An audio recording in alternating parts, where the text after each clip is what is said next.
are we now in terms of the broad picture, given all that's happened in Europe in the past year?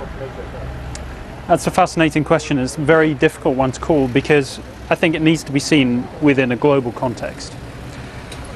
We've spent the whole of 2012 focusing on Europe and the problems that Europe's having. As we ended 2012, we focused on your side of the world and we looked at the fiscal cliff. And I think now as we look forward, it's difficult to see past what Mr. Draghi has done and the intervention that he's taken. It's difficult to see past that reduction in systemic risk that we've seen in Europe. And therefore, I think there is a period of relatively low volatility. We're already in an incredibly low volatility environment. But looking forward over 2013, I think there's a real possibility that we see low vol in Europe and that the opportunity is there to recycle risk and make very real returns from credit and credit markets in Europe.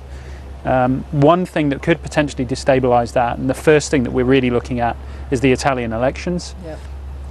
Obviously, there were rumours back end of last year about Mr. Monti not wanting to go again. If he goes again, I think we're set for a period of relative stability. Even more stability can come, I think, if Spain actually takes the plunge and comes and asks for money. Bizarrely, I think that's a positive for markets. Why? Because I think at the moment there's still some uncertainty about Spain having bravado and saying we won't go for the money, we won't ask for the money. And once you get to that tipping point, the market will start to get very excited again about the possibility that Spain is going to tip over and that unemployment is going to creep up. But I think if Spain comes to the OMT now, I think that they can come at a level where it looks like they're coming with strength. Spanish yields are very, very low, so it's not like they need it. And I think it's a strong signal. It's a strong signal about Europe and Europe's future. Monsieur Hollande said this morning, I don't know whether you saw, Monsieur Hollande said that the worst is behind us in Europe. I'm not sure whether he meant it or he's just saying it in order to continue to make us feel positive. But if you see less volatility, explain to me how then that provides better returns, because don't you guys thrive on volatility? I mean, that's one way you generate the returns, is to play off some of that.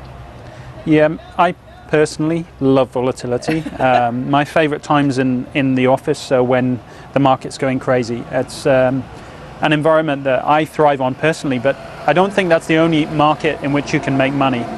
We make money, our job is to make money and not lose money. We make money in markets where the beta is positive within the strategies that we select, but we can also make money from alpha. And I think as we enter 2013, this is a real alpha-rich environment.